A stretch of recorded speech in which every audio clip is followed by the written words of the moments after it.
Hello, everybody.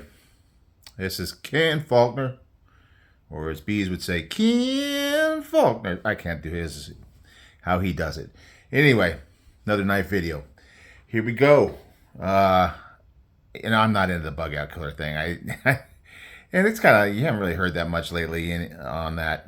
I think it's old news. I think when this one came out, the Nomad from Asher Knives, people were talking about it, but that was a while ago.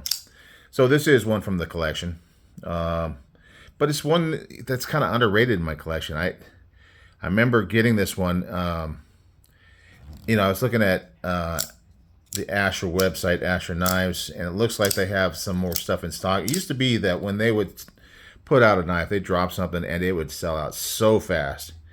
And I got pretty lucky to get this one when I did.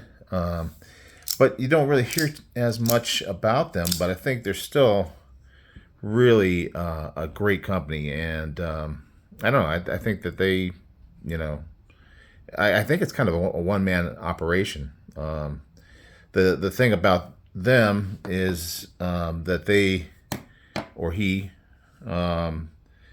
gets all the parts all made, and then he'll have them sit over here and he'll assemble them himself because he wants to QC his knives.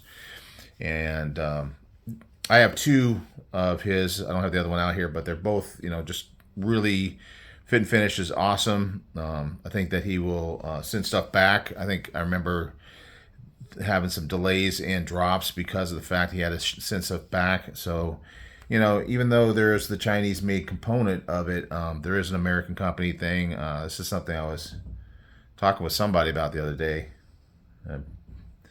My memory's bad. But talking about, I wish I remember who it was.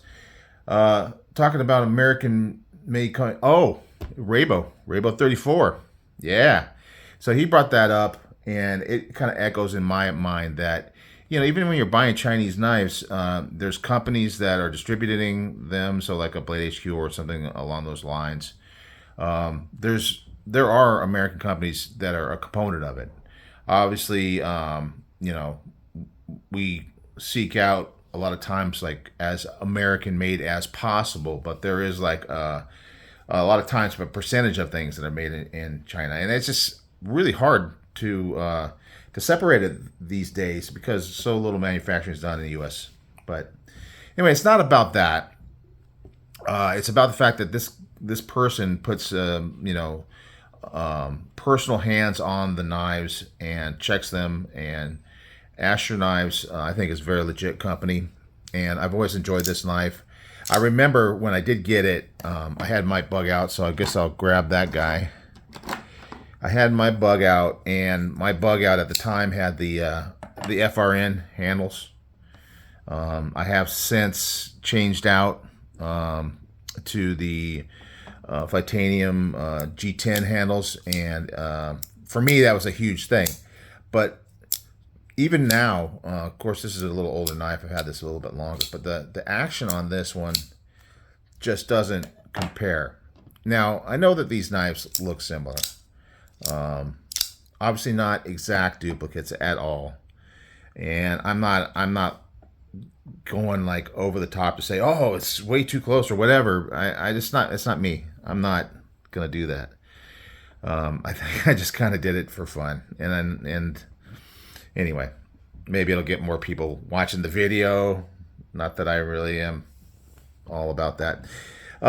So you can see very similar size.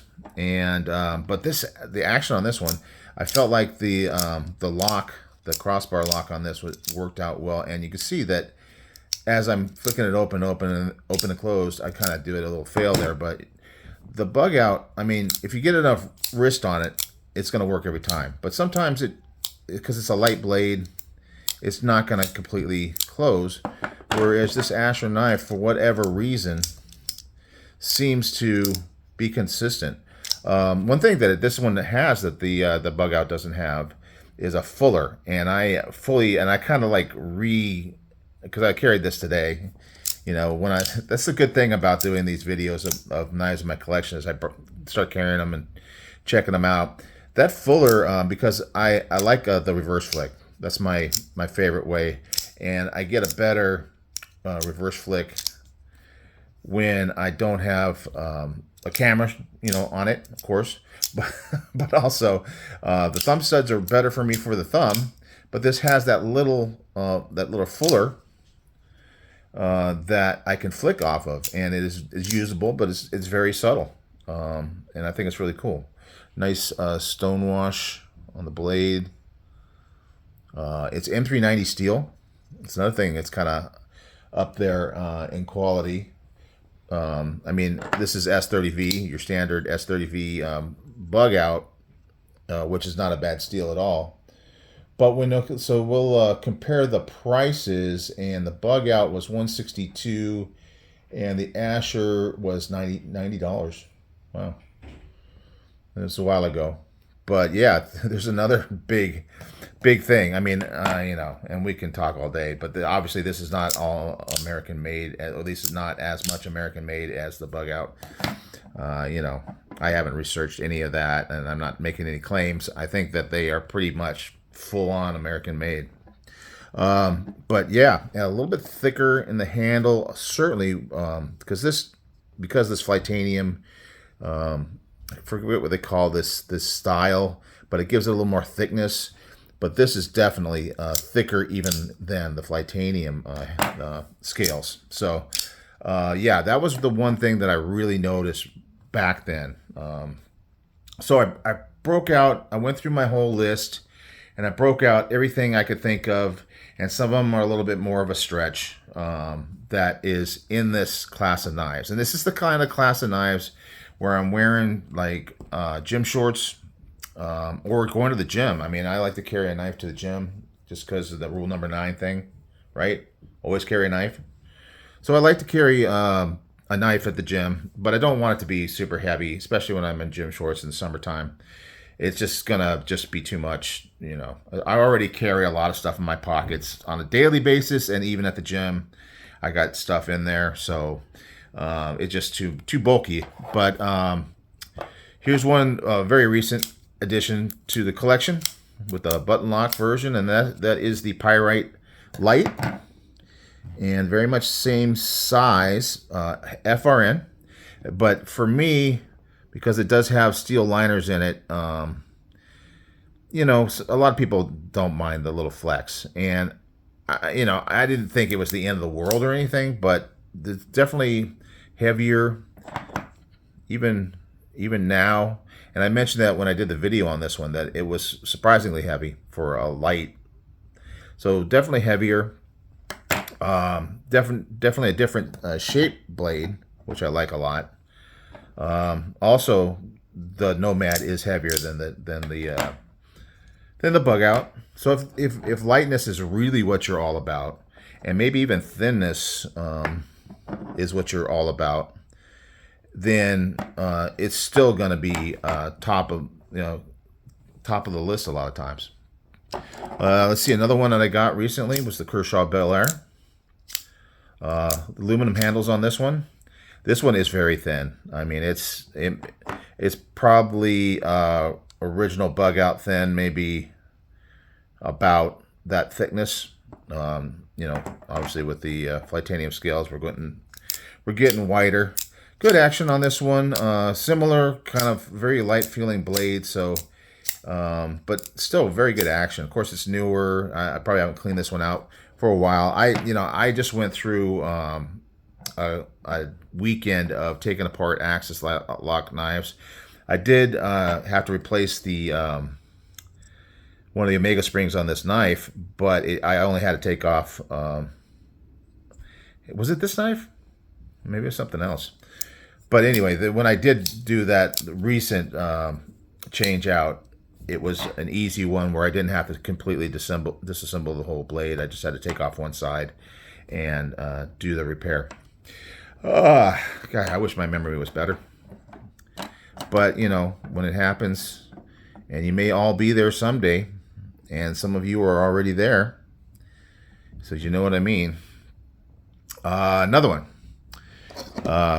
very commonly compared, is the Hogue Deca. Now we're getting quite different because we got the dual grind. This is Magna Cut. You got FRN handles, different kind of design. I actually like this one more. It's got more of a liner to it. Very close to the weight, very close now. Price wise on the Hodega the Hodega was 143, so that's much closer to the 162 Benchmade. And it is also pretty much a USA made knife. So those are the two. See, check my list. I got 3 USA made knives. The Bel Air, the Deca, and the Bugout. And the Bel Air is 130, 140 about. 143 for the Deca, and then 162. So they're all really kind of in that same range. And people would argue that Benchmade has a lot coming with them on customer service. You know, there's definitely a brand sort of thing. I brought this one out. Oh man, this one's way heavier. This is the Freeze from O Knife. Not a huge fan of O Knife. I think some of their stuff just kind of seems like more of an afterthought, like just to kind of add on to their. This is just my opinion, and don't be mad at me, because it's my opinion and preferences. Remember, we're all gonna have stuff we're gonna disagree on. This one is the Freeze by O Knife, and this is a $75 knife. So it's kind of closer to the Nomad in price, a little bit cheaper. I think it's 154 cm. You can see that the coating really wasn't holding up too well for me. And that's probably part of my kind of, when you have stuff like that happen, and it's not like it's a big deal. It wasn't a super expensive knife, but I was kind of surprised at how easy it was. I did some whittling on some wood, and you can see it's pretty much on that one side where I was kind of taking off some bark and whittling a little bit, and it just scratched it up, and I can't get that off.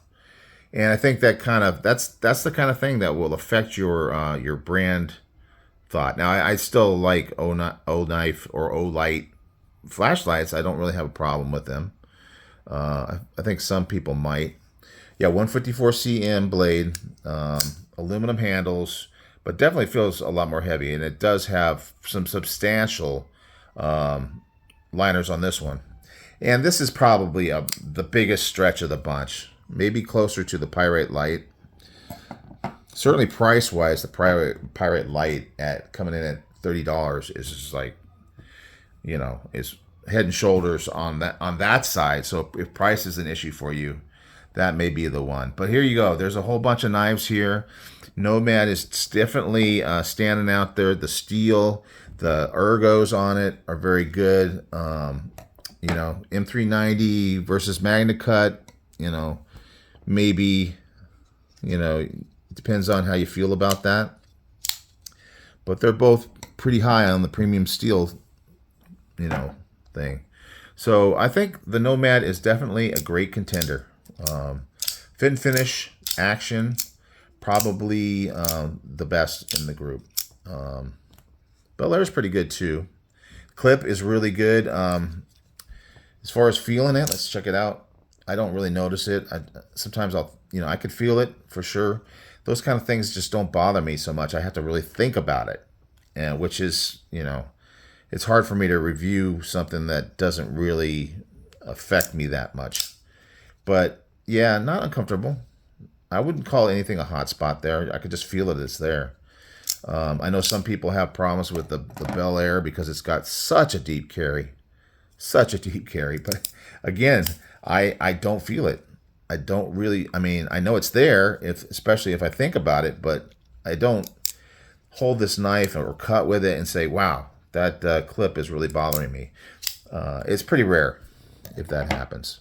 Anyway, a bunch of knives, but the real one I wanted to kind of show you guys was the Nomad 3.0. You can still get these. They got a cool version of it that I saw on the website. I don't know if it's aluminum or what I can't remember. I think it's probably aluminum, but has some nice features to the handle. It looks really nice.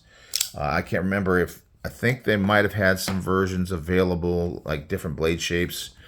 I think the drop points were sold out, and then there was one that was more like a Warncliffe or something, or Sheep's Foot. I think it was a Warney, that was still available. So you can find things on the Asher website. So don't forget about them. Check them out. Think about it. Good prices, good quality, good knife. All right, guys, that's it for this one, and I will see you on the next one.